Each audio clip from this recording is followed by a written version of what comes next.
رحم الله من قرأ الفاتحة. أعوذ بالله السميع العليم من الشيطان اللعين الرجيم. بسم الله الرحمن الرحيم. الحمد لله رب العالمين، والصلاة والسلام على أشرف الأنبياء والمرسلين، خاتم النبيين رحمة للعالمين، سيدنا ونبينا وشفيع ذنوبنا وطبيب نفوسنا ومطهر قلوبنا مولانا أبي القاسم محمد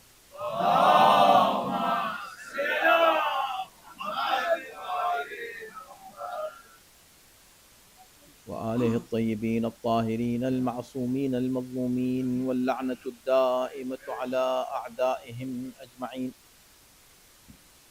من الآن إلى يوم الدين. أما بعد، فقد قال الله في كتابه الكريم وهو أصدق القائلين وقوله الحق. بسم الله الرحمن الرحيم. ألف لام را تلك آيات الكتاب المبين. صلوات.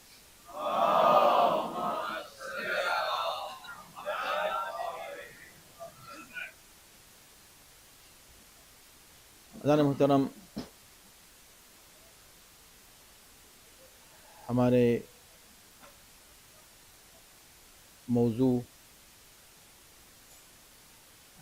کے مطابق کہ جو سورہ یوسف کی روشنی میں ہم بات کر رہے ہیں، آج ہماری سلسلہ مجالس کی دوسری یہ تقریر ہے۔ موضوع اصل میں ہمارا ہے نظام ولایت اور انسان سازی کے اصول سورہ یوسف کی روشنی میں۔ کل کی ابتدائی مجلس میں جہاں بات ہم نے چھوڑی تھی، ہم بس وہیں سے بغیر کسی تمہید کے شروع کرتے ہیں۔ وقت کی تنگی ہوتی ہے، بہت باتیں پہنچانی ہوتی ہیں۔ تو کل جہاں بات رکی تھی وہ یہ تھی کہ قرآن مجید نے کہا کہ ہم نے، اے ہمارے حبیب، نحن نقص علیک احسن القصص۔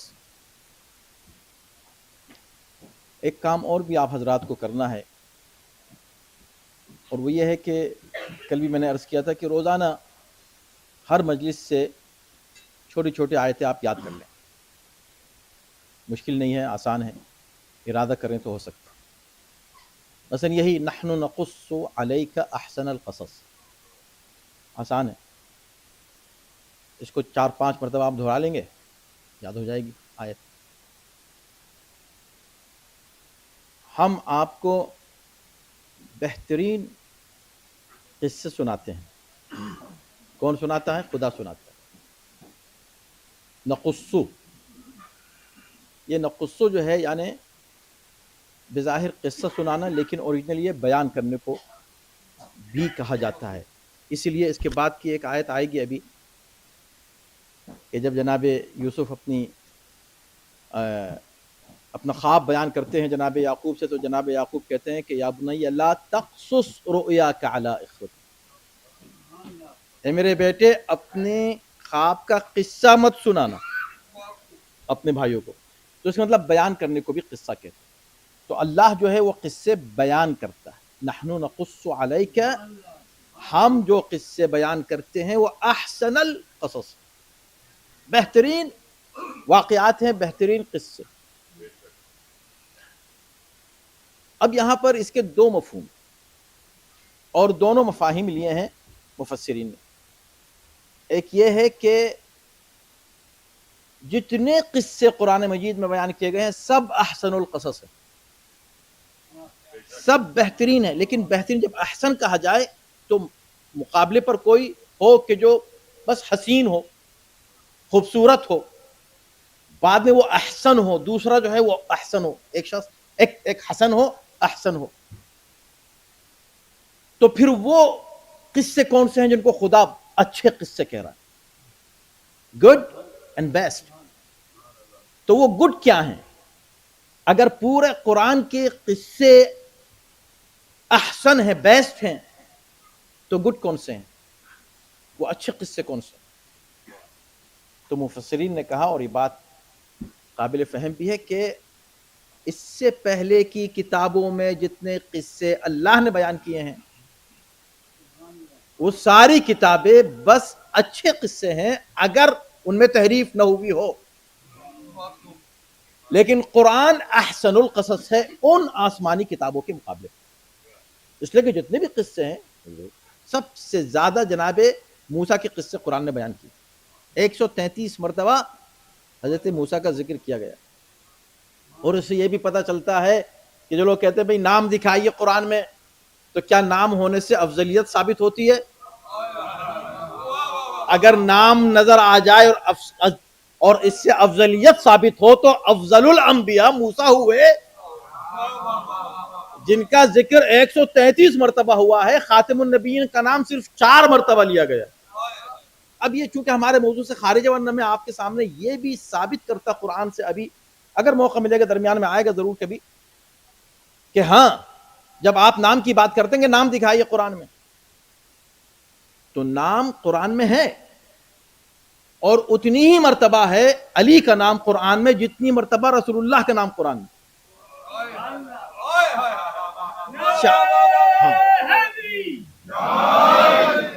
4 مرتبہ رسول اللہ کا نام لیا ہے، 4 ہی مرتبہ علی کا نام لیا ہے۔ کہا پھر آپ بیان کریں، بتائیں۔ بھئی ہم اس لیے نہیں بتاتے کہ کہیں آپ مزید اللہ کی غضب کا شکار نہ ہو جائیں، اس لیے کہ دیکھنے کے بعد پڑھنے کے بعد بھی اگر نہیں مانا، اور نہیں مانیں گے، ہمیں معلوم ہے کہ اگر بتا بھی دیں گے نہیں مانیں گے، خود اللہ نے اگر نہیں بیان کیا ہے کھل کے تو بھی اس کا بھی ایک ریزن ہے، اس کا بھی سبب ہے کہ کیوں نہیں بیان کیا۔ وہ چونکہ اب بات میں بات پیدا ہوتی ہے، میں یہ پسند نہیں کرتا کہ کوئی بات ہو اور ایمبیگوس رہ جائے اور اس میں کنفیوژن رہ جائے۔ ہم بات آگے بڑھاتے چلے جائیں گے، جتنی بیان کر سکیں گے، نہیں کر سکے تو نہیں کر سکے، ہم کیا کریں۔ اب آپ دیکھیں کہ اللہ کہتا ہے احسن القصص، ہم بیان کرتے ہیں، قصے بیان کرتا ہے اللہ، لیکن جہاں ضروری ہے وہاں نام لیتا ہے، جہاں ضروری نہیں ہے وہاں نام نہیں لیتا ہے۔ اللہ صفات بیان کرتا ہے بنسبت نام کے۔ صفات بیان کرنے کا فائدہ یہ ہے کہ صفت کے بعد کوئی شخص انکار نہیں کر سکتا، اور اگر آپ ضد کریں کہ نہیں نام ہی ہے، تو میں ہاتھ جوڑ کے مسلمانوں سے ایک بات پوچھنا چاہتا ہوں، ہمارے بھائی ہیں، ہماری مجالس اصل میں یہ ایک اوپن ڈسکشن ہے، تمام اپنے برادران اسلامی کے لیے بھی اور انسانی برادری کے لیے، سب کے لیے۔ یہاں ہم کسی پر نہ طنز کرنا چاہتے ہیں، نہ کسی کو کم زیادہ بیان کرنا چاہتے ہیں، ہم جو قرآن نے بیان کیا ہے نا، اس پر ہماری گفتگو چل رہی ہے۔ تو قرآن جو کچھ کہہ رہا ہے، قرآن کا فلسفہ کیا ہے، قرآن کی حکمت کیا ہے، اس پر ہم بات کر رہے ہیں۔ قرآن جو ہے وہ نام نہیں لیتا، اس لیے کہ اگر نام لے لیتا ہے تو آپ فوراً کہیں گے کہ نہیں اس کا مطلب یہ ہے، نہیں اس کا مطلب یہ ہے، ٹھیک ہے۔ تو خدا صفات بیان کرتا اس طرح کہ آپ اس کا انکار ہی نہیں کر سکیں۔ اب میں اس کو کسی اور وقت کے لیے چھوڑتا ہوں، اور بہت دلچسپ ہے یہ، اور آپ جب سنیں گے اور دیکھیں گے انشاءاللہ تو آپ کو حیرت ہوگی کہ واقعی یہ اللہ کا کرم ہے جو اس نے نام نہیں لیا حضرت علی کا کھل کر اللہ نے جو نام نہیں لیا۔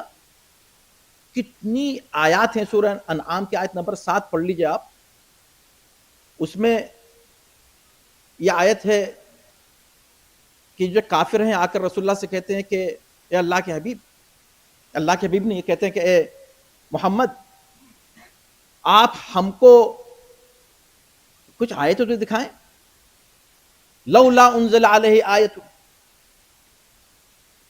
آیتیں یہ سب آیتیں تو ہیں، لولا انزل علیہ ملک، فرشتہ کو نہیں آتا آپ کے اوپر۔ تو خدا نے جو جواب دیا وہ قابل توجہ ہے۔ جب ان سے کہا کہ بھئی یہ اللہ کیوں نہیں فرشتہ اتار دیتا آپ پر، تو قرآن نے جواب دیا کہ ان سے یہ کہہ دو کہ خدا فرشتہ اگر اتارے، اچھا یہ بتائیے کہ اتارا کہ نہیں اتارا، آپ بتائیے. لیکن خدا ہی نہیں کہہ رہا کہ فرشتہ تو ہم نے اتارا ہے، یہ بات نہیں کہی. یہ کہا کہ اگر ہم اتار دیتے، لو نزلنا ملکن لقضی الامر، اگر ہم فرشتہ اتار دیتے، کیونکہ وہ جو پوچھنا چاہ رہے ہیں وہ فرشتہ نہیں جو نظر نہیں آئے، وہ چاہ رہے ہیں وہ فرشتہ جو نظر آئے. یہ نظر آنے کی جو شرط ہے نا یہ بڑے خطرناک ہے. ہمیں نظر آنا چاہیے کہ یہ ہے فرشتہ، یہ ہے فرشتہ، یہ فرشتہ ہے، دلائل سے ثابت ہے. فرشتے کا آنا ہر دلیل سے، یہ جو قرآن کی آیتیں نازل ہوئی ہیں، تم چلو تم لے آؤ ایسی آیت، یہ دلائل سے فرشتے کا آنا ثابت ہے. لیکن تم چاہ رہو دیکھو. اس کے بعد کہا کہ نہیں، ہم تو چاہ رہے ہیں کہ ایک کتاب اوپر سے ایسے اترے لٹکے اور ہم اس کو چھو لیں. لمسوہ، اگر اس کو مس بھی کر لیں. لقال الذین کفروا ان ھذا الا سحر مبین، تو یہ جو کافر ہیں یہ کہیں گے یہ تو جادو ہے. تو ہم اگر دکھا بھی دیں تو جادو ہے، لیکن اگر فرشتہ، یا اللہ تو دکھا دیں ان کو فرشتہ، کیا مشکل ہے، ہماری جان چھوٹے گی. ایک بار یہ فرشتہ دیکھ لیں گے رسول اللہ کو مان لیں گے. تو قرآن کہتا ہاں ہم دکھا سکتے ہیں، ہمارے لیے کیا مشکل ہے. ہم فرشتہ ان کو جبرائیل، یہ دیکھو جبرائیل نازل ہو رہے ہیں، یہ دیکھو آیت لے کر آ رہے ہیں، ان کو دکھا سکتے. لیکن قرآن یہ کہتا ہے کہ اس کے بعد بھی یہ نہیں مانیں گے، اور جب نہیں مانیں گے دیکھنے کے بعد لقضی الامر، تو مسئلہ ختم ہو گیا، عذاب فوراً نازل ہوگا. نہ یعنی دیکھنے کے بعد بھی نہ ماننے سے عذاب نازل ہوگا. ہماری رحمت کا تقاضا یہ ہے کہ ہم ان کو موقع دیں غور کرنے کا، فکر کرنے کا. ہمیں معلوم ہے کہ ان کو دکھا دیں گے، ضد کریں گے، نہیں مانیں گے، اس کے بعد لقضی الامر، اس کے بعد ان کو مہلت نہیں ملے گی. ہم مہلت دینا چاہتے ہیں، مہلت ختم کرنا نہیں چاہتے. تو قرآن یہ کہہ رہا ہے کہ چونکہ پتہ ہے خدا کو کہ نہیں مانیں گے، تو ضد یہ جو کر رہے ہیں اللہ ان کی ضد کو پورا نہیں کر رہا ہے. ہم تو دیکھنا چاہ رہے ہیں، ہم کو دکھا دیجئے، یہاں پر دکھا دیجئے، وہاں دکھا دیجئے. ارے کہاں دکھا دیجئے، کہ نہیں ہم کو نظر آنا چاہیے، ٹچ کر لیں، ہم مسافہ کر لیں، جا کے جبرائیل سے مسافہ کر رہے ہیں، ہاتھ ملا رہے ہیں، تب ہم مانیں گے. تم ہاتھ ملا لو گے تب بھی نہیں مانو گے. آپ نے کہا یہ کیسے ہو سکتا ہے؟ کہاں نہیں ہو، بالکل ایسے ہی ہو سکتا، قرآن کہہ رہا ہے. اسی لیے خدا جن چیزوں کا نام کھل کے نہیں لے رہا ہے، اس کا مطلب ہے کہ وہ جانتا ہے کہ پھر بھی نہیں مانیں گے، پھر بھی نہیں مانیں گے تو عذاب آئے گا. آپ نے کہا یہ کیسے ہو سکتا ہے کہ پھر بھی نہیں مانے؟ تو میں پوچھنا چاہتا ہوں، یہ میرا سوال تھا اپنے برادران اسلامی سے، کہ میرے بھائی اگر آپ کی یہ ضد ہے کہ ہم علی کا نام قرآن میں دکھائیں، ضد ہے نا، تو آپ بتائیں کیوں ہے یہ ضد، وجہ کیا ہے؟ کیا آپ کو علی کے صفات نظر نہیں آ رہے ہیں؟ کہ نہیں نام کیوں نہیں ہے؟ اچھا تو نام آئے گا تو آپ مان لیں گے؟ نام ہوگا تو مان لیں گے؟ کہ بالکل نام ہوگا تو کیوں نہیں مانیں گے، نام ہو تو صحیح تو مانیں گے. ہم نے کہا اچھا نام ہوگا تو مانیں گے، کون دکھائے گا نام؟ میں دکھاؤں آپ کو نام؟ میرے دکھانے سے آپ مانیں گے؟ ابھی نبی نے دکھایا بھی، نام بھی لیا، ہاذا بھی کہا.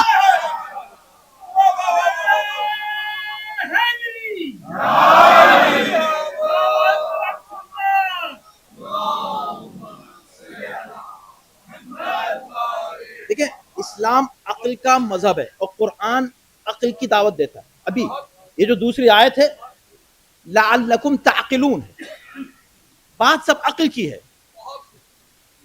آپ یہ بتائیں کہ نہیں دیکھیں گے تو علی کا نام ہوگا تو مان لیں گے. ارے بھائی پیغمبر اسلام نے یہ نہیں کہا تھا من کنت مولا ہو فہادہ مولا، فہادہ مولا کہتے تب بھی بہت بڑی بات اس لیے کہ دکھا رہے تھے، لیکن ضد ہوتی کہ بھئی نام تو لے دیتے تو نام لے دیا. من کنت مولا ہو فہادہ علی مولا، اب تو مان لینا. نہیں کہا یہ، کہا نہیں کہا تو ہے مگر اس کا مطلب یہ ہے، اس کا مطلب وہ ہے. اب مطلب میں چلے گئے. بھئی جو بھی مطلب ہے مولا کا، اس میں ہمیں کیا پریشانی؟ آپ چلیں 21 معنی ہے مولا کے. آپ جو معنی بتائیں گے میں مان لوں گا. میں کسی اور کا ذمہ دار نہیں ہوں, لیکن میں اپنے لیے کہہ رہا ہوں کہ آپ جو معنی بتائیں گے میں مان لوں گا. بتائیے, آپ بتائیے معنی کیا ہے؟ حاکم کے نہیں ہیں؟ نہیں حاکم کے تھوڑے ہی ہیں. پھر کیا ہے؟ وہ تو دوست کے ہیں. سبحان اللہ, یہ کیسا دوست ہے جس کی دوستی کا اعلان کرنے کے لیے اتنا اہتمام کیا گیا, اور خدا یہ کہہ رہا کہ اگر تم نے اس کی دوستی کا اعلان نہیں کیا تو تم نے کچھ کیا ہی نہیں. کتنی زبردست, کتنی زبردست دوستی ہے. اچھا, تو یہ دوستی کے لیے مولا کہا نا, کس کو کہا؟ آپ کو یاد ہے نا کل کی تقریر میں نے آپ سے کہا تھا کہ بات سے بات جڑی ہوئی ہماری پوری تقریر میں انشاءاللہ. یہ کہا کہ بھئی یہ کیا, یہ تو کیا کمال کی بات ہے اگر علی نے زر خیبر کھا لی تو اللہ کی طاقت تھی. ہم یہ کہہ رہے ہیں کہ بھئی اللہ کی طاقت نے اسی بازو کا انتخاب کیوں کیا؟ یہی ہے نا. تو ہم آپ سے پوچھنا چاہتے ہیں کہ اگر مولا کے معنی دوست ہیں تو بھائی عقل تو ہم سب کے پاس ہے نا, کامن سینس یہ تو یہ بچہ بھی رکھتا ہے نا جو بیٹھا ہے. تو اس کا مطلب یہ ہوا کہ پیغمبر اتنے اہتمام کے ساتھ کسی کی جب دوستی کا اعلان کر رہے ہیں تو یہ طے ہو گیا کہ اب دنیا میں کوئی بھی تمہارا دوست ایسا نہیں ہو سکتا جیسا یہ دوست ہے. لہذا تم کسی سے دوستی کا مظاہرہ اس طرح نہیں کر سکتے جیسا تم کو ان سے کرنا ہے. کیا کسی اور کے لیے مولا کہا کہ نہیں؟ کسی اور کے لیے تو نہیں کہا. کس کے لیے کہا؟ علی کے لیے کہا. اتنے اہتمام سے کہا. تو یہ تو بہت ہی اسپیشل دوستی ہوئی نا. تو اب ان جیسا کوئی تمہارا کوئی دوست نہیں ہونا چاہیے, طے شدہ ہے نا. پھر کیا کہا؟ جس کا میں مولا, جس کا میں دوست, اس کے یہ دوست, یہی کہا نا. بہت مشکل میں پڑ جائیں گے لوگ اگر یہ مان لیا. یہ تو اس سے بھی سخت ہے. جس کا میں دوست اس کے یہ دوست کا مطلب کیا ہوا؟ جس کا میں دشمن اس کے علی دشمن. اب جو علی سے دشمنی کرے اس نے رسول سے دشمنی کی. تو بھائی پھر علی سے دشمنی کرنے والا آپ کا دوست کیسے ہو جائے گا؟ دوست ہے نا. تو پھر علی سے جو دشمنی کرتا ہوا کوئی شخص بھی نظر آئے, علی کے مقابلے پر آ جائے, علی سے دشمنی کرے, ثابت ہو جائے نہیں محبت تھی. چلو جن کی محبت آپ کی نظر میں ثابت ہے, چلیں کوئی بات نہیں. جن کی دشمنی ثابت ہے, جنگ ثابت ہے, ان کے بارے میں کیا خیال ہوگا پھر آپ کا؟ نبی کہہ رہے ہیں کہ بھئی جس کا میں دوست اس کے علی دوست, تو جس کا میں دشمن علی اس کے دشمن, اور جو میرا دوست وہ علی کا دوست, اور جو میرا دشمن وہ علی کا دشمن, اور جو علی کا دشمن وہ میرا. یہ تو مطلب ہوا نا. اور بتائیے 21 معنی میں سے کون سے معنی لینا چاہتے ہیں؟ ہر معنی آپ جو بھی قبول کریں گے نا اس سے ثابت ہوگا کہ پیغمبر اسلام نے اس کو کہا ہی اس طرح اس کو پیش کیا کہ آپ ادھر ادھر نہیں جا سکتے. اب آپ نے کہا نہیں نام لے دیتا, نام لیا نا. یہی وجہ ہے کہ کم سے کم اس وقت سب نے مان لیا, اس وقت مان لیا. اس وقت ایک تھا جس نے نہیں مانا. اتنا واضح طریقے سے جب پیش کیا تو نہیں مانا. قرآن کیا کہہ رہا ہے کہ اگر ہم فرشتہ کھل کے اتار دیتے یہ پھر بھی نہیں مانتے تو عذاب آتا. اس کا مطلب ہے کہ علی کا نام جب بھی کھل کے لیا جائے اور نہ مانا جائے اور اسے چیلنج کیا جائے تو عذاب آتا ہے.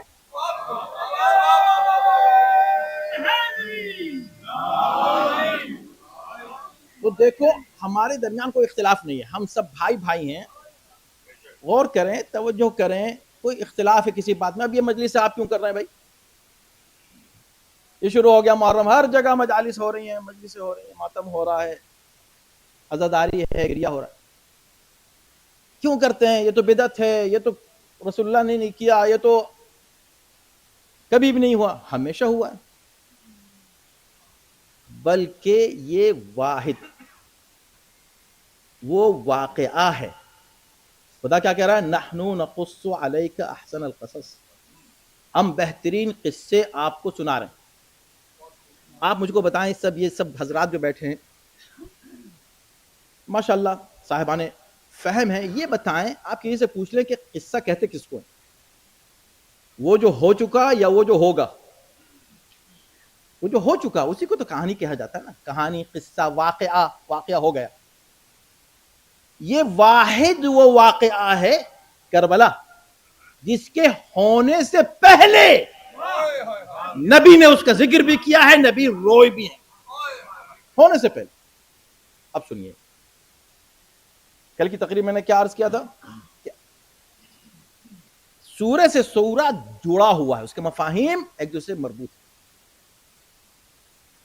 اس سے پہلے احسن القصص کی بات ہو رہی ہے، اس سے پہلے بھی قصے کی بات کر رہا ہے، یعنی جہاں پر سورہ ہود تمام ہوتا ہے وہاں قصوں کا تذکرہ ہو رہا ہے۔ قصے کیا ہو رہا ہے، اس سے فلسفہ سمجھ میں آ سکتا ہے کہ بھئی یہ مجلسیں کیوں ہوتی ہیں، کیا ان کا کہیں ذکر قرآن میں ہے؟ یہ جو ذکر آپ کر رہے ہیں 1400 سال پہلے ایک واقعہ ہوا، آپ اس کو دہرائے جا رہے ہیں۔ ٹھیک ہے، ہوا تھا اس سال، جس سال ہوا تھا اس سال لوگوں کو تھوڑا غم ہوا ہوگا، اٹس فائن۔ یا 1400 سال کے بعد بھی آپ اسی طرح غم منا رہے ہیں۔ پہلی تو بات یہ بھائی، ہم کیا کریں جب اس غم میں تازگی ہی ویسی ہے، تو ہم کیا کریں؟ اب آپ کب سے سورہ ہم پڑھے جا رہے ہیں؟ آپ کبھی بور ہوئے سورہ ہم سے؟ کہا نہیں ہوئے۔ کہ کیوں نہیں ہوئے؟ اس لیے کہ قرآن میں تازگی ہے۔ جیسے قرآن میں تازگی ہے ذکر خدا میں، ویسے ہی ذکر اہل بیت میں تازگی ہے، کبھی ابسلیٹ نہیں ہوتا، یہ ذکر کبھی ابسلیٹ نہیں ہوتا۔ تو قرآن نے سورہ ہود کی 120 آیت نمبر میں کہا، بالکل آخری آیات ہیں، 123 آیتیں ہیں، اور اس میں سے 120 یعنی کہ آخری آیت میں یہ بات کہی جا رہی ہے، تقریباً کیا کہا جا رہا ہے کہ وَكُلًّا نَقُصُّ عَلَيْكَ مِنْ أَنْبَاءِ الرُّسُلِ، یاد ہے نا سورہ ہود میں 7 انبیاء کا ذکر ہے، 7 انبیاء کے واقعات بیان کیے گئے ہیں۔ حضرت ہود کا اختصار کے ساتھ واقعہ بیان کیا گیا ہے، لیکن کیونکہ بہت ہی خصوصیت کے ساتھ بیان کیا گیا ہے، لہٰذا انعام حضرت ہود کا دیا گیا اس سورہ کو۔ ہمارا سورہ ہود اس وقت موضوع نہیں ہے، ہم نے گزشتہ سال سورہ ہود پڑھا ہے ادارہ جعفریہ میری لینڈ میں، آپ حضرات اس کو اگر دلچسپی ہو تو کسی کو سن سکتا ہے۔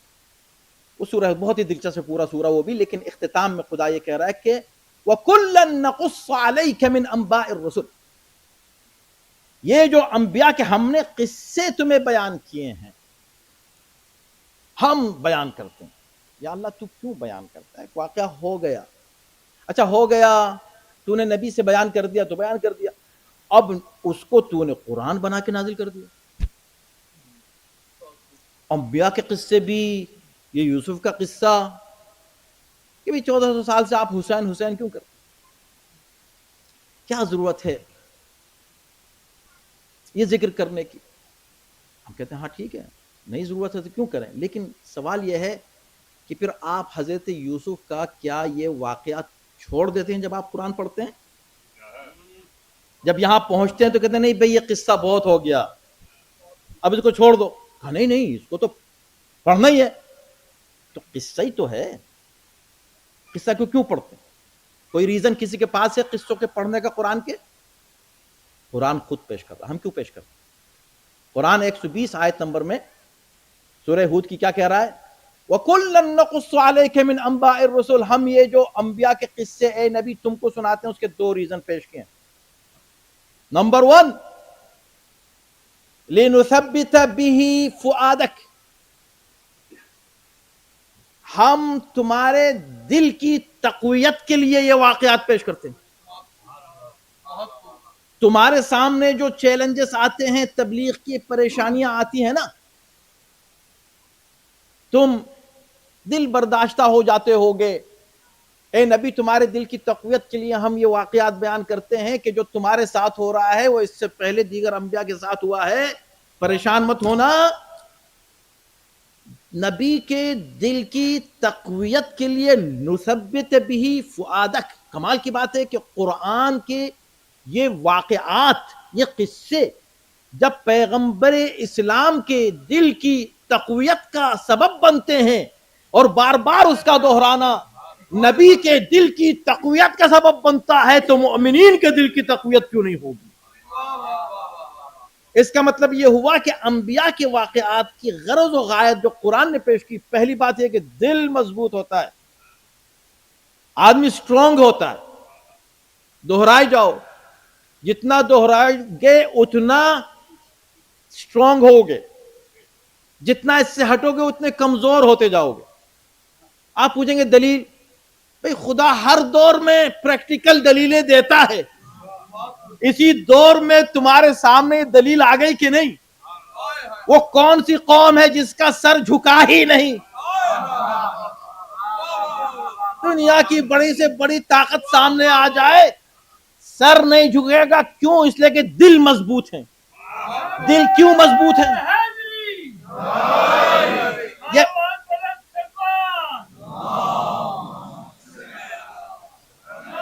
بھئی مسلمان اور بھی تو ہیں، یہ تو سب مسلمان ہیں۔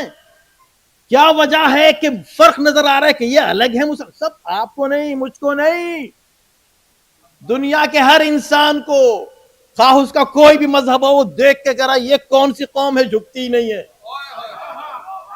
اس کے پاس کون سی طاقت ہے؟ بھیا اس کے پاس جو طاقت ہے ایک ایسا ذکر ہے جو یہ بار بار دہراتی رہتی ہے، اور یہی قرآن کہہ رہا ہے کہ ان قصوں کو بیان کرنے سے اے نبی دل مضبوط ہوتے ہیں، انسان قوی ہوتا ہے، مضبوط ہوتا ہے، اس کا سر نہیں جھکتا ہے، اس کی ہمتیں نہیں ٹوٹتی ہیں۔ جب تک یہ قصے وہ بیان کرتا رہے تو ہم سے مت پوچھنا کہ یہ کربلا کے واقعے کو آپ بار بار کیوں بیان کرتے ہیں۔ ہم جتنا بیان کرتے ہیں اتنا ہم سٹرونگ ہوتے ہیں، ہمارے بچے مضبوط ہوتے ہیں۔ صلوات بھیجے محمد و آل محمد۔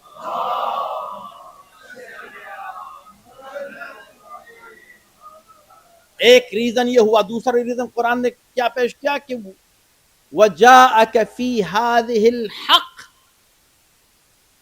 اور یہ جو واقعات ہیں اس میں حق آیا ہے تمہارے پاس۔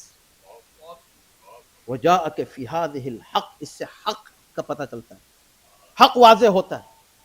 حق و باطل، سارا مسئلہ تو حق و باطل کا ہے نا ہمیشہ سے۔ ان واقعات سے حق و باطل کا پتہ چلتا ہے۔ امام حسین نے جو خط کھینچ دیا ہے نا وہ بالکل واضح ہو جاتا ہے ان مجالس کے ذریعے سے۔ حق اور باطل کے درمیان ایک بالکل واضح لکیر حسین ابن علی نے کھینچ دی۔ مسئلہ حق کا ہے، اور خدا تو کبھی ممکن ہی نہیں ہے کہ کسی کو یعنی کسی طرح کے کنفیوژن میں چھوڑ دے۔ خدا ہر بات کو واضح کرتا ہے، حق بھی واضح ہے، اتنا واضح ہے کہ پیغمبر اسلام نے یہ تک کہہ دیا کہ اب تم ہو سکتا ہے کبھی پریشان ہو کہ بھئی حق ادھر ہے یا حق ادھر ہے یا حق ادھر ہے یا حق ادھر ہے، اتنے تم پریشان ہو جاؤ، لوگوں کو ہر ایک دعویٰ کر رہا میں حق ہوں، میں حق ہوں، میں حق ہوں، میں حق ہوں، تو نبی نے کہا کہ علی مع الحق والحق مع علی، حق علی کے ساتھ ہے، علی حق کے ساتھ ہے، یعنی یہ دونوں کبھی ایک دوسرے سے جدا نہیں ہوں گے۔ لیکن یہاں تک اگر کہہ کے رک جاتے تو بہت بڑی بات تھی، یہاں کہہ کے رک جاتے تو ہر بات واضح تھی کہ اگر تم کو حق پہچاننا ہے علی کو دیکھ لو کدھر ہیں، بس جدھر علی ہو چلے جاؤ۔ لیکن یہ بحث ہو سکتی تھی کہ ہاں علی چلے گئے ادھر لیکن حق ادھر رہ گیا، تو فرمایا اللہم ادر الحق حیث دار علی، یا اللہ جدھر علی چلے جائیں حق کو ادھر موڑ دے۔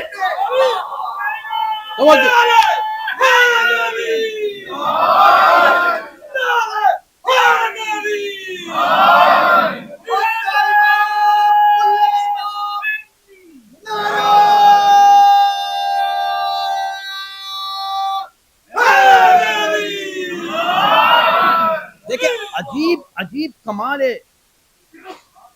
کلام معصوم ہے یہ پیغمبر اسلام کا ارشاد گرامی۔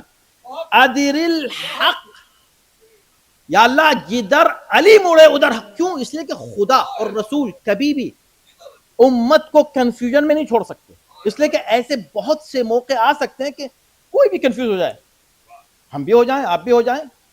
کون دعویٰ کر سکتا ہے کہ میں نہیں ہوں گا ایسے حالات میں، ایسے ماحول میں کہ جہاں حق ایسا ملتبس کر دیا جائے کہ لوگ پریشان ہو جائیں.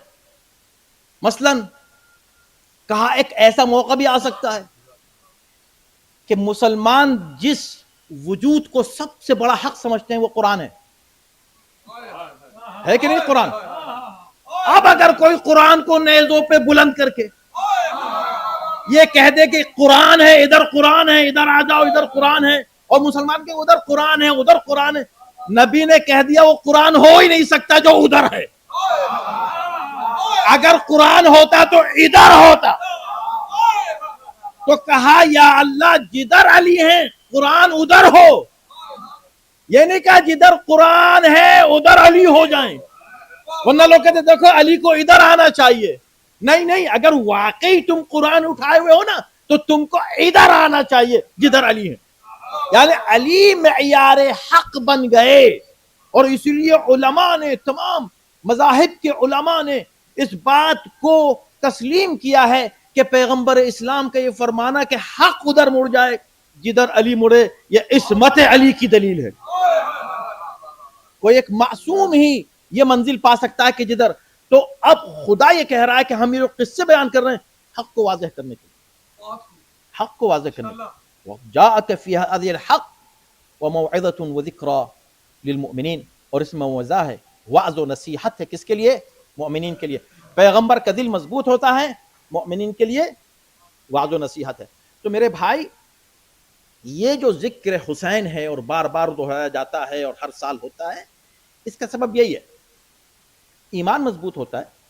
جو قرآن نے ریزنز بیان کیے ہیں قصوں کے بیان کرنے کے، وہ ریزن یہاں پر اپلائی ہوتے ہیں. تو آپ نے کہا وہ تو خیر سمجھ میں آ گئی بات، لیکن بھائی وہ سب ٹھیک ہے، لیکن یہ روتے جو ہے نا بس وہ صحیح نہیں ہے، یہ رونا صحیح نہیں ہے. کیوں بھائی رونا کیوں صحیح نہیں ہے؟ رونا تو ایک فطری چیز ہے، اور اسلام دین فطرت ہے. اسلام نے کبھی کسی فطری چیز کو نہیں روکا ہے. بتا دیں، کوئی مثال دے دیں کہ ایک شے ہو جو فطرت میں اللہ نے رکھی ہو انسان کی اور اس کو منع کر دیا. خواہشات کی باتیں مت کیجئے، ان کو تو روکا ہے، فطرت کو نہیں روکا. فطرت اللہ التی فطر الناس علیہا، یہ تو فطرت ہے جس پر اللہ نے انسان کو پیدا اسی پہ کیا ہے، فطرت پر.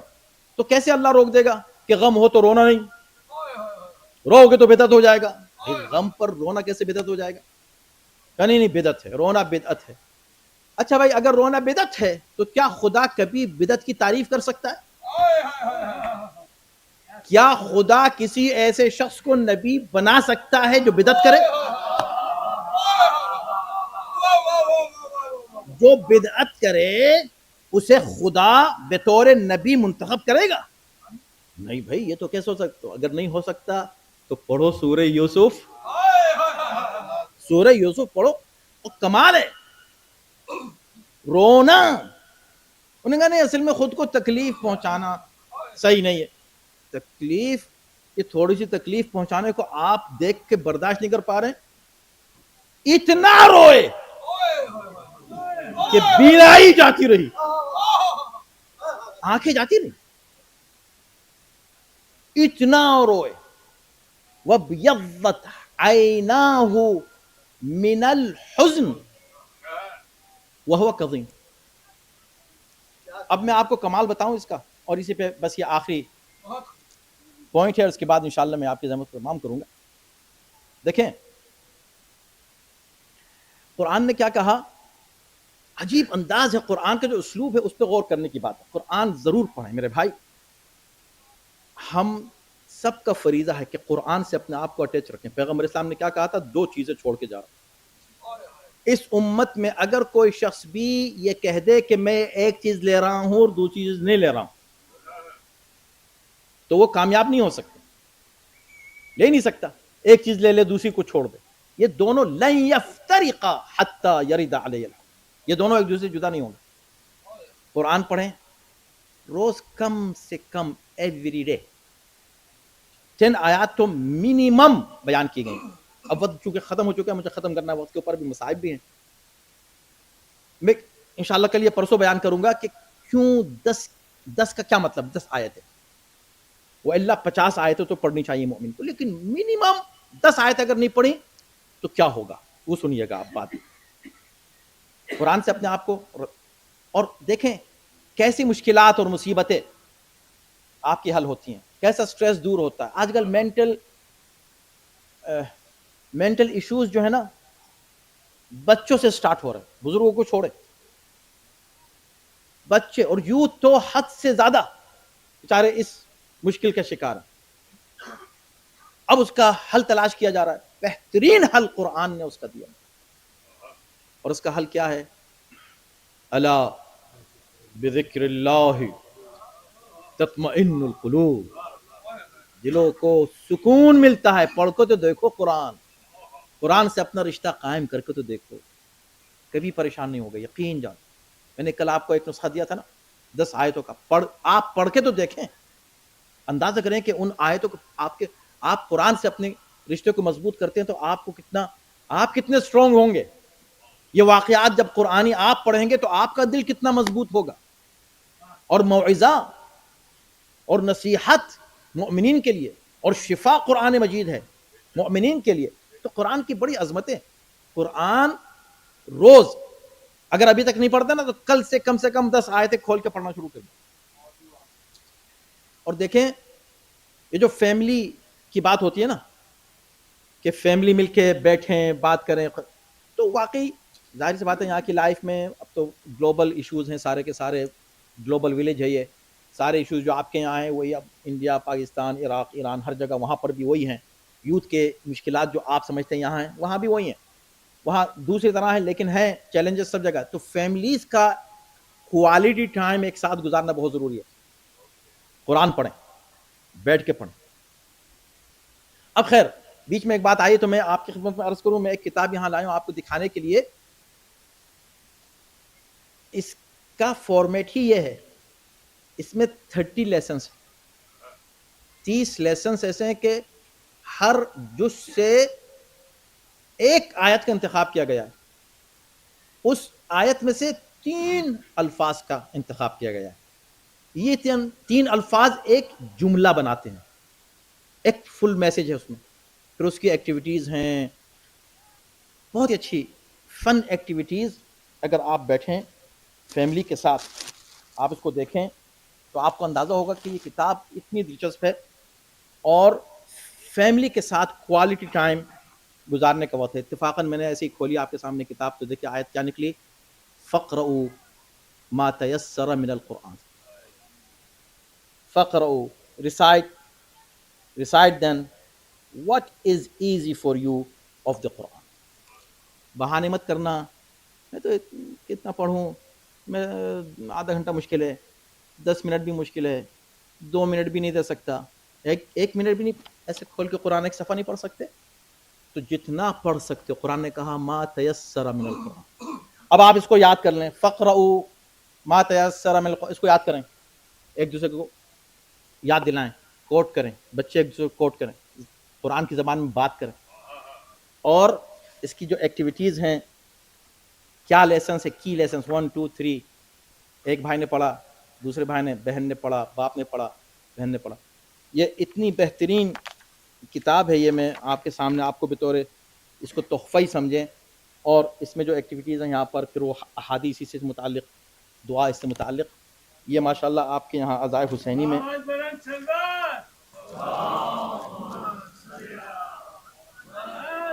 یہ آپ کے پاس اویلیبل ہوگی یہاں پر.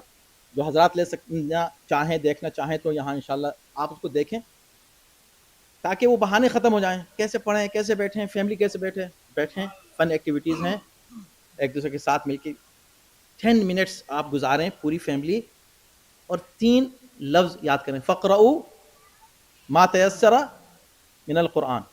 کہیے, فقرؤوا ما تیسر من القرآن, فقرؤوا ما تيسر من القرآن فاقرؤوا ما تيسر من القرآن فاقرؤوا. ابھی تو میں نے 5 بار بھی نہیں پڑھا، آپ کو یاد ہو گئی ماشاءاللہ. دیکھیں یہ ہے قرآن کا کمال. تو آپ یہ نہ سمجھیں اٹ از ہارڈ، کوئی چیز ہارڈ نہیں ہے، ہر چیز آسان ہے. اور خاص طور پہ وہ قرآن جس کے لیے قرآن نے کہا یسرنا القرآن للذکر، ہم نے قرآن کو آسان بنا دیا. تو قرآن سے اپنے رشتے کو قائم کریں، قرآن پڑھیں. جب قرآن پڑھیں گے سارے مسائل حل ہوں گے. اور جو بات رہ گئی تھی وہ یہ تھی کہ وہ انشاءاللہ میں اب کل ہی ذکر کروں گا، لیکن صرف اتنا کہ یہ جو کہا کہ بھئی بدعت ہے، تو قرآن نے کہا کہ رونا بدعت نہیں ہو سکتا، رونا سنت انبیاء ہے. یہ صرف کسی مولوی کی بات سن کر آپ کا پیچھا نہیں چھوٹے گا قرآن آپ کے سامنے جب تک ہے، اس لیے کہ اللہ کی طرف سے حجت ہے قرآن. میں اپنے تمام مسلمان بھائیوں سے کہتا ہوں کہ کل قیامت کے دن ہم بھی ہوں گے، آپ بھی ہوں گے. آپ سے بھی پوچھا جائے گا محرم آیا تھا، عاشور کا دن آیا تھا، تم نے کیا کیا، تم نے کیا کیا؟ ہم کہیں گے یا اللہ ہم تو بیٹھے گریا کر رہے تھے، رو رہے تھے. وہ کہے گا بھائی یہ تو بدعت کر رہے تھے، میں تو بدعت نہیں کر رہا تھا یا اللہ. تو خدا نے کہا کہ کیا تم نے قرآن میں نہیں پڑھا تھا کہ میرا نبی یعقوب کتنا رویا ہے اور میں نے اس کی تعریف کی ہے؟ کہا مگر ہم نے تو مولویوں سے سنا تھا کہ رونا صبر کے منافی ہے. کہا تو پھر تم نے قرآن میں سورہ یوسف میں یہ نہیں دیکھا؟ توجہ کیجیے گا، عجیب ہے، پڑھیے گا آپ. 2 جگہ صبر جمیل ہے، میں انشاءاللہ پھر عرض کروں گا. صبر جمیل 2 جگہ ہے، یہ خود ایک پورا موضوع ہے. فصبر جمیل یہ کہہ کر پھر کہا وتولا عنہم، وتولا عنہم، ان سے منہ موڑ کر جناب یعقوب اتنا روئے کہ ان کی آنکھیں جاتی رہیں. وہو قدیم، ایک طرف صبر ہے ایک طرف قدیم. قدیم یعنی برداشت کرنے والے، بڑے برداشت کرنے والے تھے، برداشت کر رہے تھے، صبر جمیل کر رہے تھے. ایک طرف صبر جمیل، ایک طرف برداشت، بیچ میں گریا. قرآن نے اس کو اس طرح سورہ یوسف میں پیش کیا ہے. اس کا مطلب ہے کہ جناب یعقوب کا وہ گریا نہ صرف صبر کے منافی نہیں تھا بلکہ عین صبر تھا. نہ صرف صبر تھا، صبر جمیل تھا. اور نہ صرف صبر جمیل تھا، قدیم تھے، وہ برداشت کرنے والے تھے، اس لیے رو رہے تھے. تو اس کا مطلب ہے کہ قرآن مجید گریے پر اتنی تاکید کر رہا ہے اور اس کو صبر بھی قرار دے رہا ہے، اور برداشت کرنا ایک مومن کا، اس صفت کی طرف اشارہ قرآن کر رہا ہے. تو یعنی کیا جواب دے گا ایک مسلمان اللہ کی بارگاہ میں وہاں جا کر؟ ہم نے تمہارے سامنے باتیں رکھ دی تھیں، تمہارے سامنے واقعات آ چکے تھے. عاشور کا دن گزرتا تھا، تم پر کوئی اثر نہیں ہوتا تھا. عاشور کا دن گزرتا تھا، تم سوچتے بھی نہیں تھے. تو میرے بھائی، اللہ نے ہر موقع پر کچھ مثالیں پیش کی ہیں. حر کا واقعہ ایک ایسا واقعہ ہے جو ہر دور کے لیے، ہر انسان کے لیے ایک ایسی مثال ہے کہ انسان اگر حق کو پہچان لے، پہچاننے کے بعد اسے قبول کر لینا، یہ سب سے بڑی شجاعت ہے. انسان شجاع ترین شخص وہ ہے جو حق کو قبول کر، حق کو قبول کر کے اس کا اعلان بھی کر دے کہ ہاں بھائی میں اس حق کو قبول کر. اور اگر اس حق کے قبول کرنے میں چیلنج آئے اس کا ثواب اتنا بڑا ہے، اور اگر کہیں قربانی دینی پڑے تو اس کا ثواب اور بھی زیادہ. جیسا جس کا ظرف ہوتا ہے اللہ ویسا اس کا امتحان لیتا. اور کون ہے وہ؟ تاریخ بشریت کا خوش نصیب انسان کہ جس نے ایک لمحہ بھی ضائع نہیں کیا فیصلہ کرنے میں. اگر ضائع کر دیتے، لمحے، چند لمحے تھے ان کے پاس، بس ضائع کر دیتے تو آج ان کے ساتھ ہوتے ہیں جن پر اللہ کی طرف سے لعنتیں ہوتی ہیں، مگر چند لمحوں میں ان کے فیصلے نے ان کو اس مقام پر پہنچایا کہ آج آپ جن کا ذکر کر کے علیہ السلام کہتے ہیں اس میں حر کا ذکر آ جاتا ہے۔ حر علیہ السلام کون ہے؟ حر راستہ روکا ہے۔ آج 2 محرم گزری ہے، تاریخ ہے، اس 2 محرم کو حسین کربلا پہنچے ہیں، حر نے راستہ روکا، اور کیسے روکا؟ لجام فرس پہ ہاتھ ڈال دیا۔ آپ سمجھ گئے لجام فرس پہ ہاتھ ڈالنے کا مطلب کیا ہو؟ گستاخی۔ حسین ابن علی نے دیکھا کہ کون ہے یہ کام کرنے والا، ایک جملہ کہا، اس جملے سے بھی پتہ چلتا ہے کہ حسین کیا پیغام دینا چاہتے ہیں سب کو۔ فرمایا ثقلت کا امک، تیری ماں تیرے ماتم میں بیٹھے۔ مولا آپ کا اتنا بلند اخلاق، آپ معلم اخلاق، آپ کی زبان مبارک سے کسی کی ماں کے لیے یہ نکلنا کہ تیری ماں تیرے ماتم میں بیٹھے، ایسا کیوں ہوا مولا؟ کہ دیکھ لو کیوں ہوا۔ حسین کا مقصد یہ تھا کہ ایسا کوئی جملہ کہہ دو کہ اس کے دل پر ذہن پر جو زنگ چڑھ چکا ہے، ماں نے جو تربیت کی ہے وہ زنگ ہٹ جائے، ماں کی تربیت یاد آ جائے، یہ واپس حق کی طرف چلا۔ ماں نے اس کو یہ نہیں سکھایا تھا جو یہ کرنے آ رہا ہے، ماں نے اس کو کچھ احترام سکھایا تھا۔ وہ احترام آج میں اسے ابھارنا چاہتا ہوں، اس جذبے کو، جیسے کہا تیری ماں تیرے ماتم میں بیٹھے، فوراً اور یہ کہتے ہیں حسین یہ آپ نے کہہ دیا، کوئی اور ہوتا دنیا کا کوئی بھی انسان تمہیں خاموش نہیں رہتا، میں بھی اس کو جواب دیتا، مگر میں آپ کی ماں کا نام بغیر وضو اور طہارت کے لے ہی نہیں سکتا۔ آپ کی ماں کا نام کیسے؟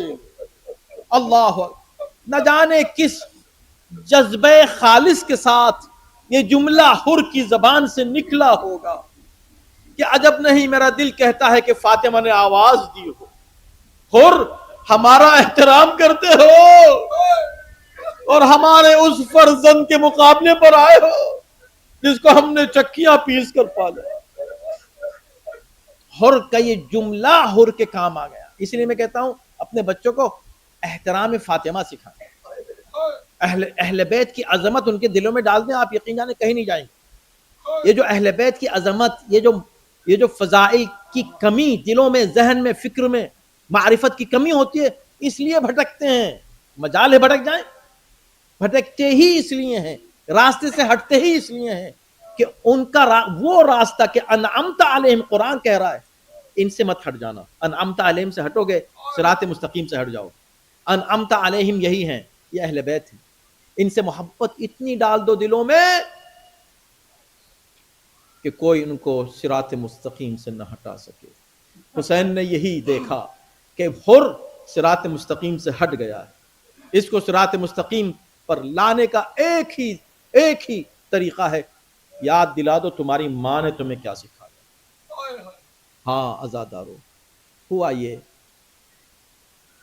کہ حسین نے اس کے بعد حر کے لشکر کو دیکھا، چلو حر ایسا لگتا ہے کہ تمہارے سپاہی کچھ پیاسے نظر آتے ہیں، کہاں ہم کافی دیر سے چلتے ہوئے آ رہے ہیں، ہمارے پاس پانی کا ذخیرہ ختم ہو گیا ہے، میرے سپاہی پیاسے ہیں۔ حسین نے کہا ہم نے کچھ پانی اپنے بچوں کے لیے رکھا ہوا تھا، وہ ہم تمہیں پلا دیتے ہیں۔ حسین نے سارا پانی پلا دیا۔ کمال یہ ہے کہ حسین نے پھر اس کے بعد کبھی اس پانی کا ذکر نہیں کیا، کبھی سکینہ نے بھی اس پانی کا ذکر نہیں کیا۔ ظالموں، ہمارا پانی میرے بابا نے تمہیں پلا دیا تھا، ذکر ہی نہیں کیا۔ اخلاقیات کی یہ بلندی آپ کو کربلا میں ملے گی۔